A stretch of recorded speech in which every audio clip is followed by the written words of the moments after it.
অভিজ্ঞতা দান করে দাও আল্লাহ। সারা বাংলাদেশের মানুষ আজকে আল্লাহ অস্থির অবস্থায় রয়েছে, মার কি অবস্থা একটু জানার জন্য।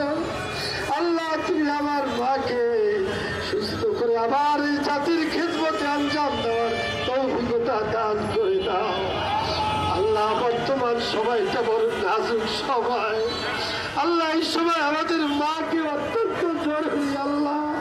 আল্লাহ তুমি তাকে সুস্থ করে এই জাতির নির্দেশনা দেওয়ার মতো তৌফিক দিয়ে দাও আল্লাহ। সারা দিকে স্বস্তি বিশ্বাস ফেরার তৌফিক দাও আল্লাহ। লক্ষ লক্ষ মানুষ রোজা রেখেছে আল্লাহ, মায়ের জন্য কত সদকা দিয়েছে তার জীবনের জন্য আল্লাহ। সকলকে তুমি কবুল করে আমার মাকে তুমি আমাদের মাঝে ফিরিয়ে দাও রব্বুল আলামিন। আল্লাহ তুমি বলেছো লা তাকনাতু মির রাহমাতিল্লাহ, আল্লাহ তোমার রহমত থেকে নৈরাশ যদি কেউ না হয় আল্লাহ, আমরা তোমার সেই আশা বুক ভরা ভরসা নিয়ে তোমার দরবারে হাত তুলেছি আল্লাহ। তুমি আমাদের মাকে সুস্থ করে এই জাতির সামনে ফিরে আসার তৌফিক দিয়ে দাও রব্বুল আলামিন।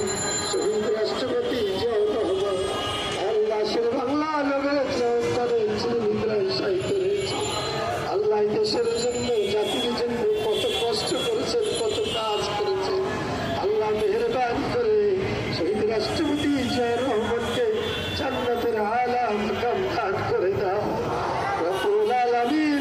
শহীদ রাষ্ট্রপতি জিয়াউর রহমান বেগম খালেদা জিয়া আল্লাহ কনিষ্ঠ সন্তান আরাফাত রহমান কোকো বাগানি কবরস্থানে শুয়ে রয়েছে আল্লাহ। শহীদ আরাফাত রহমান কোকোকে আল্লাহ জান্নাতুল ফেরদাউস নসিব করে দাও রব্বুল আলামিন।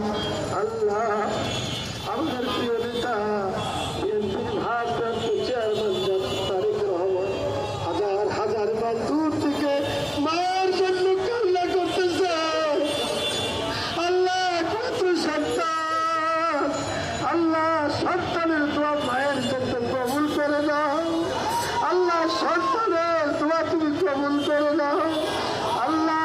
জিয়া পরিবারের উপরে তোমার খায়ের বরকত নাজিল করে দাও আল্লাহ। জিয়া পরিবারের উপরে কত অত্যাচার নির্যাতন নিপীড়ন করা হয়েছে আল্লাহ, আমাদের মাকে আমাদের মাঝে ফিরিয়ে দাও আল্লাহ। বাংলাদেশের উপরে খায়ের বরকত নাজিল করে দাও আল্লাহ। জিয়াউর রহমান পরিষদ আজকে যে আলোচনা আল্লাহ, আজকে যে দোয়া মাহফিলের আয়োজন করেছে মেহেরবানি করে আয়োজনকে তুমি কবুল মঞ্জুর করে দাও আল্লাহ। আমাদের প্রিয় বড় ভাই মুয়াজ্জিম হোসেন আলাল ভাই আবেগ আপ্লুত হয়ে বক্তব্য দেওয়ার সময় আল্লাহ চোখের পানি ছেড়ে দিয়েছে, আমরা কেউ চোখের পানি ধরে রাখতে পারি নাই আল্লাহ।